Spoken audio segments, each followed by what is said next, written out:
আমার বাপ যেদিন মারা যায়, বাপের মৃতদেহ সামনে ধুয়ে সগলি আমি কষ্ণ। আমার বাপ যার কাছ থেকে টাকা ধার লিছে বা যাই যাই টাকা পায়, সগলি আমার কাছে জানাবেন, আমি সগলি ঋণ শোধ করে দেবো। এই কথা শোনার সাথে সাথে আমার বোন হাত ঝাঁকি দেখলো, ভাই তুই শোধ করবো কেঙ্গা করে? তুই তো আজ 5 বছর ধরে চাকরি নাই, বেকার থাকে, এতগুলো টাকা তুই কেঙ্গা করে শোধ করবো? বুনক আমি আস্তে আস্তে অভয় দিয়ে কোনো চিন্তা করিস না বোন, বাপের সব ঋণ আমি শোধ করে দেবো, 1 টাকাও ব্যাংকে থমো না। পরের দিন সকালে ঘুমোর থেকে উঠতে না উঠতেই দরজা খুলে দেখি বারান্দার 4-5 জন লোক বসে আছে, পাওনাদার। দেখে আমার গাও ঘামে উঠলো। অকেরে কি কমো, আমার মুখের ভাষা আসলো না। রাতটা ঠিক মতো পার হবার দেয়নি, আসে হাজির।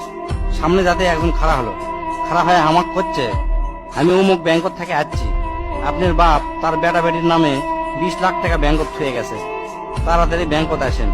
বাদ বাকি 4-5 জন যারা আছে তারা সকলি করছে আমাকে সমিতিতে আপনার বাপ 20 টাকা করে জমা করেছিল, আরেকজন করছে 50 টাকা করে জমা করেছিল, আরেকজন করছে 100 টাকা করে জমা করেছিল। এলে টাকা নেওয়ার জন্য আমাকে সমিতি অফিসে আসেন। পরে সব হিসাব করে দেখি বাপ আমাকে জন্য প্রায় 37 লাখ টাকা জমি হয়ে গেছে। টাকাগুলা হিসাব করতে করতে আমার একদিন রাতের কথা মনে পড়ে গেল। ওই রাতে আমি আমার বাপক কষ্ণ, আপনি ক্যাঙ্কা বাপ, আমাকে ভবিষ্যতে আপনি কোন চিন্তা আছে? আপনি লাগাতে বাপ আমাকে দরকার নাই, কোনো টাকা পয়সাই দেন না আমাকেও, আমরা চলমো ক্যাঙ্কা করে। বাপ তখন মুস্কি হাসে কষলো, আমি আমার সাধ্য মতোই চেষ্টা করেছি, সময় হলে সব বুঝবার পারবো। সেই দিন ওই বাপের মুস্কি হাসে আমি বুঝবার পারিনি। সেই দিন রাত ঠিকই আছে, কিন্তু বাপটা আমার নাই। মাঝে মাঝে রাতের বেলা আকাশের দিকে তাকে কই, বাবা আজ পর্যন্ত তোমাকে বুঝতে পারলাম না, তোমার উপর খালি রাগই করে গেছি, কিন্তু তোমাকে জোরে ধরে কোনোদিন আই লাভ ইউ করতে পারলাম না। আজ বুঝিচ্ছি, কৃষক তুমি 1 শার্ট পরে 3 বছর পার করেছিলা, কৃষক তুমি 1 স্যান্ডেল 32 বার সেলাই করেছিলা, তোমার কাছে ক্ষমা চাওয়ার সময়টাও দিলা না।